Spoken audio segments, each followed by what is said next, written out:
Hi guys, welcome to Screen Guru.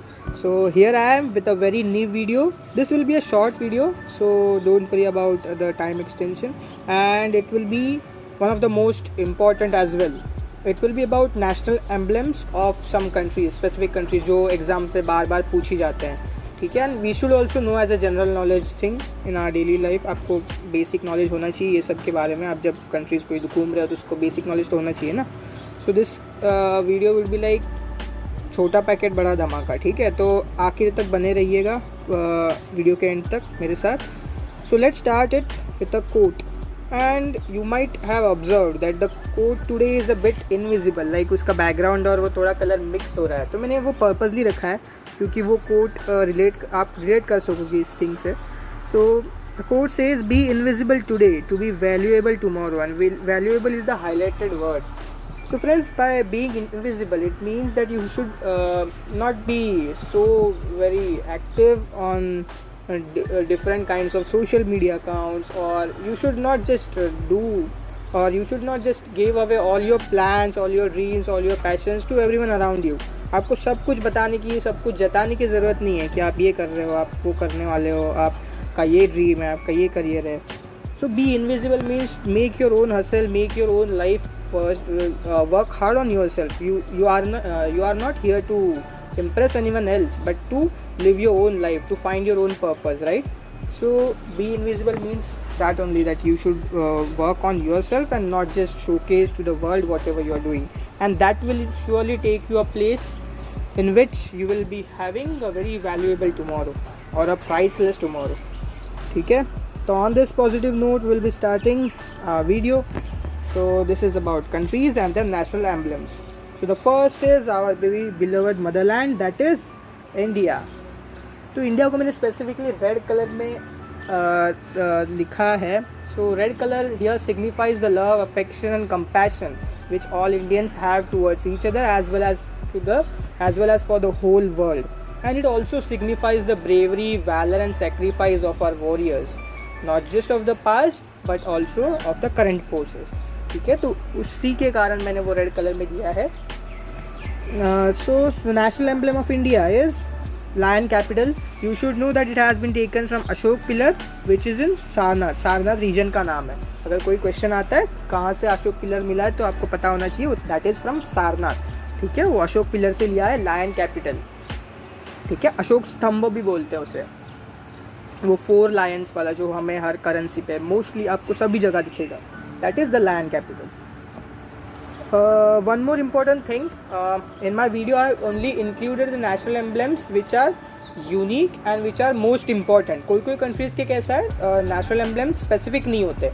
उनके जो national animals या फिर नेशनल बर्ड या फिर फ्लावर्स, ये सभी उनके नेशनल एम्ब्लेम्स होते हैं. So they might have multiple number of national emblems, but the very most important one I have only located or specified that, ताकि आप भी कंफ्यूज ना हो और आपको भी स्पेसिफिक इन्फॉर्मेशन मिले. तो अगर आपको लग रहा है कि मेरी इन्फॉर्मेशन गलत वगैरह है तो प्लीज़ चेक योर सोर्सेज. मैंने हर एक जो भी मैंने यहाँ आपके लिए जो भी मैंने वीडियो बनाया है, I take a note that I should only provide each and every credible sources और credible information to you from the credible sources, from the valid sources. So please make sure if you are feeling that I have given you any wrong information, please comment down and please get a valid source for that. ठीक है, यहाँ जो भी mention होगा वो गलत नहीं होगा 99%. 1% might be a human error. ठीक है. So the second is Bangladesh. Bangladesh national emblem is water lily. Third is Netherlands. Bangladesh हमारे neighboring countries है, so this is one of the most important thing. It has been asked in different exams. ठीक है, तो water lily उसका national emblem है, ये आपको पता होना चाहिए. Netherland coat of arms. ये कोट ऑफ आर्म आपने देखा होगा कि ऐसे कोई सिंबल होता है जिसमें ऐसे एक ड्रैगन ये साइड होता है और ड्रैगन ये साइड होता है, और ऐसे दोनों हाथ या फिर कुछ आर्म्स ओपन करते हैं and this becomes a whole symbol. यहाँ बीच में कोई एक सिंबल जैसा होता है और नीचे ऐसे नाम लिखा जाता है, नेम. ठीक है, so this is what coat of arms look like basically. तो ये कोट ऑफ आर्म्स है ना, बहुत सारे अलग अलग कंट्रीज़ का अलग अलग होता है. जैसे कि कहीं लायंस दिखेंगे, कहीं आपको ड्रैगन्स दिखेंगे, कहीं सिर्फ आर्म्स एंड एमुनिशंस दिखेंगे. Okay, so that is coat of arms. वो सबको क्या बोला जाता है, ऐसे बहुत सारे टाइप्स होते हैं. सबको क्या बोलोगे आप, कोट ऑफ आर्म्स ही बोलोगे. It comes under the coat of arms.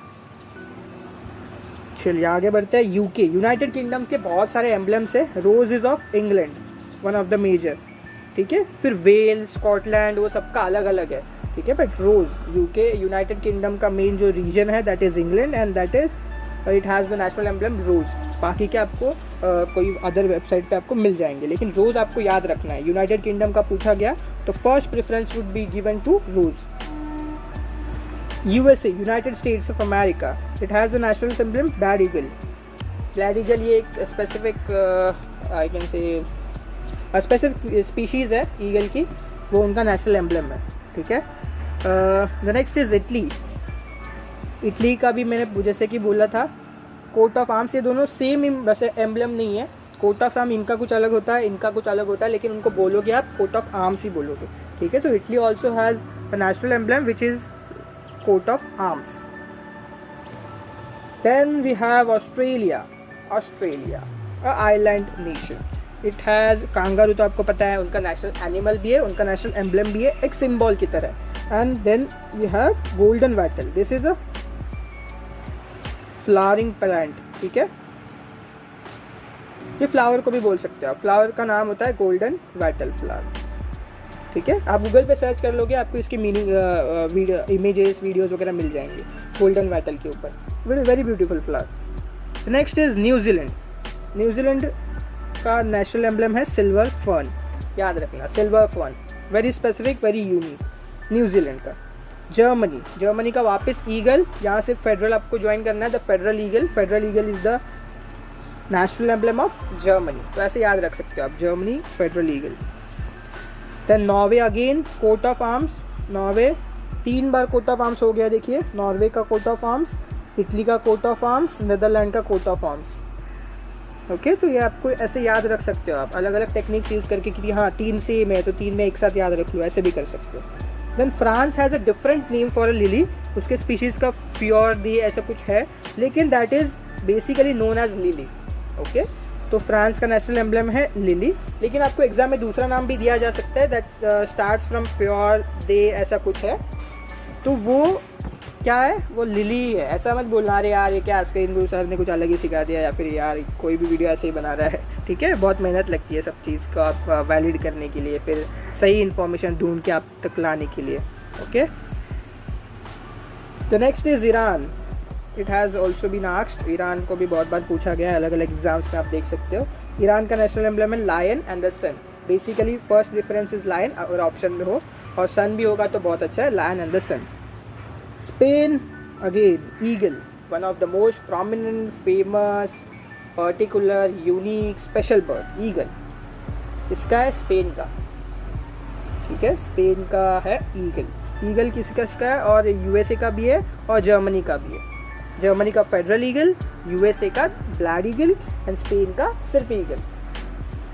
Canada का मैपल लीफ, अगर आपने उनका फ्लैग देखा होगा, so it is like this and it has a leaf over here, ठीक है, ऐसा उनका फ्लैग है ना, तो ये है maple leaf. And the next other national emblem is lily. Lily भी बहुत लोगों का है नेशनल एम्बलम, वो भी आप याद रख सकते हो। Lily is Canada, lily is France as well, okay. तो हाँ बांग्लादेश का भी है, बांग्लादेश का स्पेसिफिक है वाटर लिली, ओके। और इंडिया का तो आप भूल सकते ही नहीं हो यार, इंडिया का तो भूलना है ही नहीं। तो we have covered all the specific, all the, I can not say all the nations, but we have covered all the important countries and which ever the repetitive questions have been asked, हमने वो cover कर दिए है। So friends, the total number of countries is like 195. 193 are UN members and 2 are not. ठीक है, तो 195 countries के आप तो नेशनल एम्बलम याद नहीं रख सकते। अगर याद रखते हो तो भाई मतलब आप कुछ अलग ही लेवल के हो फिर। लेकिन हम जैसे जो नॉर्मल एस्पिरेंट्स वगैरह होते हैं, फिर नॉर्मल इंसान होते हैं, वो लोग तो ये 195 याद नहीं रखेंगे ना। We aren't looking here for a super human, ठीक है। तो हमें एक नॉर्मल एस्पिरेंट की तरह, नॉर्मल एक इंसान की तरह सोचना है। तो आपको ये नोट डाउन करना होगा कि क्या पढ़ना है और क्या नहीं पढ़ना है, which of the concept, which of the things are important, which of the subjects are important. So I have only noted down the very important countries and the national emblems. I have not included each and every country, ठीक है। वो गधा मेहनत हो जाएगी, we are here to do smart work, and with that we have to work hard for that. ठीक है, गधा मेहनत नहीं करनी है. So with this we complete our video, and that's Screen Guru for you. Thank you. If you like the video, please share it with your friends, so that even if one person is helped by you, it will be a great thing for me and great achievement for you as well. Thank you. Have a good time ahead.